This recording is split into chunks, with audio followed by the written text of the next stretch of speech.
ಶ್ರೀಮನ್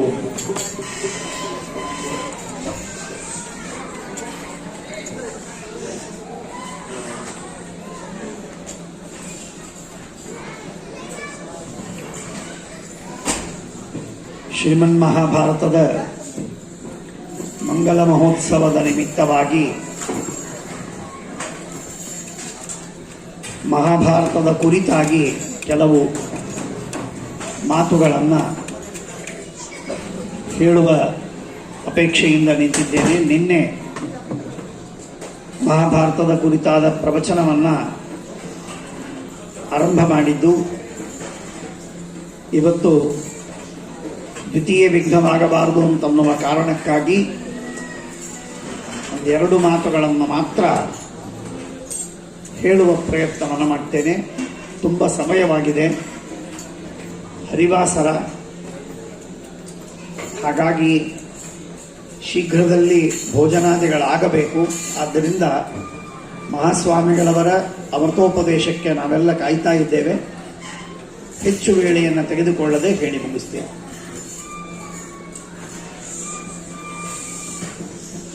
ನಿನ್ನೆ ದಿವಸ ಒಂದು ಮಾತನ್ನು ನಾವು ಕೇಳಿದರೆ, ಸಮಗ್ರವಾಗಿರುವಂತಹ ಶ್ರೀಮನ್ ಮಹಾಭಾರತದ ಮೊದಲ ಶ್ಲೋಕದಿಂದ ಆರಂಭ ಮಾಡಿ ಕೊನೆಯ ಶ್ಲೋಕದವರೆಗೆ ಇರುವಂತಹದ್ದು ಒಂದೇ ಒಂದು ಮಾತು. ಅದು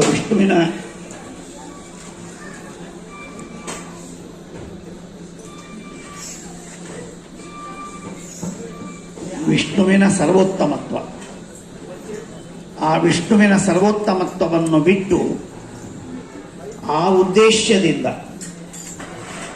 ವಿಷ್ಣುವಿನ ಸರ್ವೋತ್ತಮತ್ವವನ್ನು ಉದ್ದೇಶವಾಗಿಟ್ಟುಕೊಂಡು ಮಹಾಭಾರತದಲ್ಲಿ ಉಳಿದೆಲ್ಲ ವಿಷಯಗಳು ನಿರೂಪಿತವಾಗಿವೆ. ಇದನ್ನು ಶ್ರೀಮದ್ ಆನಂದ ತೀರ್ಥ ಭಗವತ್ಪಾದಾಚಾರ್ಯರು ಬಹಳ ಅದ್ಭುತವಾಗಿ ನಮ್ಮ ಯಾರ ಮನಸ್ಸಿಗೂ ತೋರದಿದ್ದಂತೆ, ಯಾರು ಎಷ್ಟು ತಮ್ಮ ಬುದ್ಧಿಯನ್ನು ಸ್ಟ್ರೆಚ್ ಮಾಡಿದರೂ ತೋರಲು ಸಾಧ್ಯವಿಲ್ಲ ಆ ರೀತಿಯಾಗಿ ಆಚಾರ್ಯರು ತಾತ್ಪರ್ಯನಿರ್ಣಯದಲ್ಲಿ ಮಾತ್ರವಲ್ಲದೆ ಇನ್ನು ಅನೇಕ ಗ್ರಂಥಗಳಲ್ಲಿ ಈ ತತ್ವವನ್ನು ಹೇಳಿದ್ದಾರೆ. ಅದರ ಕೇವಲ ಸಂಕ್ಷೇಪವಾಗಿ ನಾನು ತಿಳಿಸ್ತೇನೆ. ನಾಳೆ ಅದನ್ನು ಹೆಚ್ಚು ಹೇಳ್ತೇನೆ. ಮಕ್ಕಳೆಲ್ಲ ಸ್ವಲ್ಪ ಗಲಾಟೆ ಮಾಡ್ತಾ ಇವೆ. ಹೇಳುವ ಮಾತೇನು ಅಂತಂದ್ರೆ, ಇದರಲ್ಲಿ ಧರ್ಮವನ್ನು ಹೇಳಿದ್ದಾರೆ. ಮಹಾಭಾರತದಲ್ಲಿ ರಾಜರ, ಋಷಿಗಳ, ದೇವತೆಗಳ ಅದ್ಭುತವಾದ ಮಾಹಾತ್ಮ್ಯ ಮತ್ತು ಅವರ ಕರ್ತೃತ್ವಗಳನ್ನು, ವ್ಯಕ್ತಿತ್ವವನ್ನು ತಿಳಿಸಿದ್ದಾರೆ. ಜೊತೆಗೆ ಅನೇಕ ದೇವತೆಗಳ, ಋಷಿಗಳ, ರಾಜರ ದೋಷಗಳನ್ನು ಹೇಳಿದ್ದಾರೆ.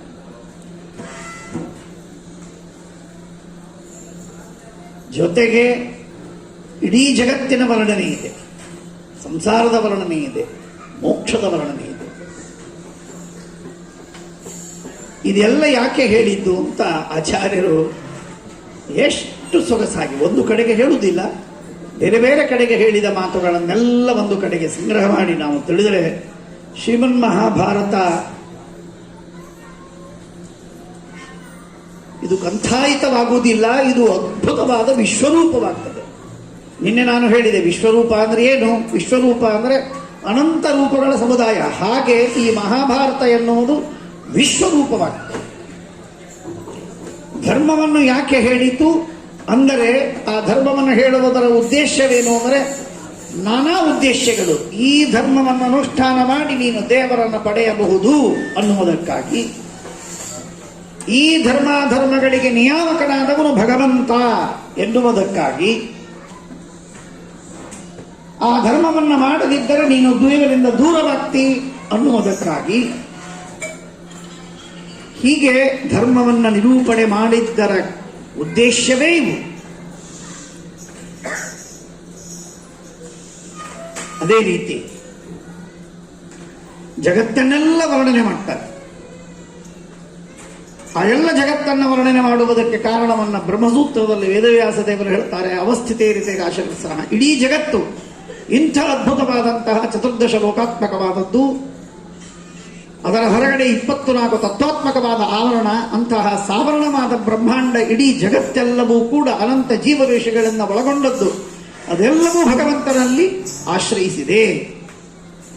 ಇಷ್ಟೆಲ್ಲದಕ್ಕೆ ಪರಮಾತ್ಮ ಆಶ್ರಯನಾಗಿದ್ದಾನೆ ಅಂತನ್ನುವುದಕ್ಕಾಗಿ ಮಹಾಭಾರತ ಈ ಎಲ್ಲ ತತ್ವಗಳನ್ನು ಹೇಳುತ್ತಾ ಇದೆ ಹೊರತು ಪರಮಾತ್ಮನನ್ನ ಹೇಳುವುದನ್ನು ಬಿಟ್ಟು ಇನ್ಯಾವ ಉದ್ದೇಶದಿಂದ ಈ ಎಲ್ಲ ಮಾಹಿತಿಗಳನ್ನು ಕೊಡ್ತಾ ಹೋಗ್ತಾ ಇದ್ದದ್ದಲ್ಲ.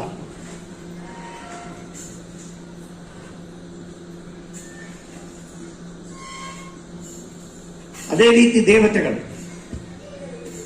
ದೇವತೆಗಳ ಋಷಿಗಳ ರಾಜರುಗಳ ಅದ್ಭುತವಾದ ಪರಾಕ್ರಮವೋ, ಅವರ ಜ್ಞಾನವೋ, ಅವರ ತಪಸ್ಸಾಮರ್ಥ್ಯವೋ, ಯೋಗ ಸಿದ್ಧಿಯೋ ನಾನಾ ವಿಧವಾಗಿರುವಂತಹದ್ದು. ಆ ಎಲ್ಲ ಸಿದ್ಧಿಗಳನ್ನು ಹೇಳಿ ಅವರ ವರ್ಣನೆ ಮಾಡಿ ಒಂದು ಕಡೆಗೆ ಯಾಕೆ ಎಲ್ಲ ಮಾತುಗಳನ್ನು ಹೇಳ್ತೀರಿ ಅಂತ ಕೇಳಿದರೆ ವಿಷ್ಣುದ್ರೇಕಾಯ ಕಥ್ಯತೆ. ಇಂಥ ಸರ್ವ ಅಪ್ರತಿಮವಾದಂತಹ ಮಹೀಶ್ವರ್ಯಗಳನ್ನು ಪಡೆದಂತಹ ಈ ಬ್ರಹ್ಮಾದಿ ದೇವತೆಗಳಿರಿದಾರೋ ಅಂಥ ದೇವತೆಗಳನ್ನು ತನ್ನ ಅಂಕುಶದ ಕೆಳಗೆ, ತನ್ನ ಪಾದದ ಅಡಿಯ ಕೆಳಗೆ ಯಾವುದಾದರೂ ವ್ಯಕ್ತಿಗೆ ಇಟ್ಟುಕೊಂಡಿದ್ರೆ ಅದು ಸರ್ವೋತ್ತಮನಾದ ಭಗವಂತ ಅಂತ ಅನ್ನೋದನ್ನು ತಿಳಿಸಿಕೊಡುವುದಕ್ಕಾಗಿ ಹೇಳಿದ್ದೇವೆ. ಆಚಾರ್ಯರ ಸಮನ್ವಯ ಕ್ರಮ ನೋಡಿ ಹೇಗಿದೆ. ವೈಷ್ಣವಾನಂತು ಚರಿತಂ ವಿಷ್ಣುದ್ರೇಕಾಯ ಕಥ್ಯತೆ. ವೈಷ್ಣವರ ಚರಿತ್ರೆ ಯಾವ ರೀತಿಯಾಗಿ ವಿಷ್ಣುದ್ರೇಕಕ್ಕಾಗಿದೆಯೋ ಅದೇ ರೀತಿಯಾಗಿ ಉಪಲಕ್ಷಣತೆಯ ಅವೈಷ್ಣವರ ಚರಿತ್ರೆಯೂ ಕೂಡ ವಿಷ್ಣುದ್ರೇಕಕ್ಕಾಗಿ. ವಿಷ್ಣು ಭಕ್ತರಾಗದಿರುವ ವಿಷ್ಣು ದ್ವೇಷಗಳಾದ ಮಹಾದೈತ್ಯರು, ರಾವಣನೋ ಹಿರಣ್ಯಕಶಿಪೋ, ರಾವಣನೋ ಕುಂಭಕರ್ಣನೋ, ಹಿರಣ್ಯಾಕ್ಷನೋ, ಜರಾಸಂಧನೋ, ಕಾಲನೇಮಿಯೋ ಇತ್ಯಾದಿ ಇತ್ಯಾದಿ, ನರಕಾಸುರ, ಈ ಎಲ್ಲ ದೈತ್ಯರ ಮಹಾಪರಾಕ್ರಮವನ್ನು ಅದ್ಭುತವಾಗಿ ವರ್ಣನೆ ಮಾಡುತ್ತೆ ಮಹಾಭಾರತ. ಯಾಕೆ ಮಾಡುತ್ತೆ? ಇಂಥ ಅಪ್ರತಿಮ ಮಹಾ ಸಾಮರ್ಥ್ಯವಿರುವಂತಹ ಈ ಎಲ್ಲ ದೈತ್ಯರನ್ನು ಕೂಡ ಲೀಲೆಯ ಚುಟಿಕೆ ಹಾಕುವುದರಲ್ಲಿ ಪರಮಾತ್ಮ ಸಂಹಾರ ಮಾಡಿದ. ಆದ್ದರಿಂದ ಭಗವಂತ ಸರ್ವೋತ್ತಮ ಎನ್ನುವುದನ್ನು ತೋರಿಸುವುದಕ್ಕಾಗಿ ಇಷ್ಟೆಲ್ಲರೂ ಕೂಡ ಶ್ರೀಮದಾಚಾರ್ಯರು ದುಷ್ಟ ದರ್ಪೋದ ವರ್ಣಯೆ ಅಂತಂದಂತೆ ಇಷ್ಟೆಲ್ಲರೂ ಕೂಡ ಉರಿಯುವುದಕ್ಕೆ, ಮೆರೆಯುವುದಕ್ಕೆ, ಹರೀ ಕೀರ್ತಿಶಾಲಿಗಳಾಗುವುದಕ್ಕೆ, ಮಹಾಪರಾಕ್ರಮವನ್ನು ತೋರುವುದಕ್ಕೆ ಕಾರಣನಾದವನು ಒಳಗಿರುವ ಭಗವಂತ. ಅವರ ಕರ್ಮಾನುಸಾರವಾಗಿ ಪರಮಾತ್ಮ ಸಪ್ತಮ ಸ್ಕಂಧದಲ್ಲಿ ಹೇಳಿದಂತೆ ತಮಸ್ಸಿಗೂ ತಾಮಸರಿಗೂ ಉನ್ನಾಹವನ್ನು ಕೊಡುವುದಾಗಿ ಭಗವಂತನ ಸಂಕಲ್ಪ. ಆ ಕಾರಣದಿಂದ ಅವರಿಗೆಲ್ಲರಿಗೆ ಉನ್ನಾಹ ದೊರಕಿದೆ ಅಂತನ್ನುವ ಮಾತನ್ನು ತಿಳಿಸುವುದಕ್ಕಾಗಿಯೂ ಪರಮಾತ್ಮ ಇದೂ ಭಗವಂತನ ಮಹಿಮೆಯೇ. ಅಂತಹ ಭಗವಂತನ ಮಹಿಮೆಯನ್ನು ಕೊಂಡಾಡು. ಜಗತ್ತಿಗೆ ಆಶ್ರಯನಾಗಿದ್ದಾನೆ, ಜಗತ್ತಿಗೆ ಹುಟ್ಟು ಹಾಕುವವನು, ಜಗತ್ತನ್ನು ನಿಯಮನಿಸುವವನು, ದೇವತೆಗಳೇ ಮಹಾತ್ಮ್ಯಕ್ಕೆ ನಿಯಾಮಕನಾಗಿದ್ದಾನೆ, ಮಹಾತ್ಮ್ಯವನ್ನು ಕೊಟ್ಟವನು. ಓಮದ್ದೇವಾನಾಮ್ ಅಂತನ್ನುವ ಐತರೆಯ ಮಾತಿನಲ್ಲಿ ಹೇಳಿದಂತೆ ಅಲ್ಲಿಯ ಆ ದೇವತೆಗಳವರೆಗೆ, ಬ್ರಹ್ಮದೇವರವರೆಗಿರುವಂತಹ ಅವರೆಲ್ಲರ ಸತ್ತ ಪ್ರತೀತಿ ಪ್ರವೃತ್ತಿಗಳು ಮಾತ್ರವಲ್ಲದೆ ಎಲ್ಲವೂ ಅವರಲ್ಲಿರುವಂತಹ ಎಲ್ಲವೂ ಕೂಡ ಭಗವಂತನ ಅಧೀನವಾಗಿದೆ. ಪದವಿಯೇನು, ಸುಖವೇನು, ಅವರ ಕರ್ತೃತ್ವವೇನು, ಮಹೇಶ್ವರ್ಯವೇನು ಎಲ್ಲವೂ ಭಗವಂತನ ಅಧೀನವಾಗಿದೆ ಅಂತನ್ನುವುದನ್ನು ತೋರುವುದಕ್ಕಾಗಿ, ಪರಮಾತ್ಮನ ಸರ್ವೋತ್ತಮತ್ವವನ್ನು ತಿಳಿಸುವುದಕ್ಕಾಗಿ ಎಲ್ಲ ದೇವತೆಗಳ ಮಹಿಮೆ. ಆಚಾರ್ಯರು ಹೇಳ್ತಾರಲ್ಲ, ಎಲ್ಲ ವೇದಗಳು ದೇವತೆಗಳಿಗಾಗಿ, ಎಲ್ಲ ದೇವತೆಗಳು ಪರಮಾತ್ಮನಿಗಾಗಿ, ಪರಮಾತ್ಮ ಮಾತ್ರ ಇನ್ಯಾರಿಗಾಗಲ್ಲ ಅನ್ನುವಂತಹ ತತ್ವವೇನಿದೆ ಆ ತತ್ವವನ್ನು ಇಟ್ಟುಕೊಂಡು ಆಚಾರ್ಯರು ಹೇಳುವಂತಹ ಈ ಮಹಾ ತಾತ್ಪರ್ಯವನ್ನು, ಭಗವಂತನ ಗುಣೋತ್ಕರ್ಷದಲ್ಲಿರುವ ಅದ್ಭುತವಾದಂತಹ ಸರ್ವೋತ್ತಮ ತಾತ್ಪರ್ಯವೇನಿದೆಯೋ ಆ ತಾತ್ಪರ್ಯವನ್ನು ತಿಳಿಸಿಕೊಡುವುದಕ್ಕಾಗಿ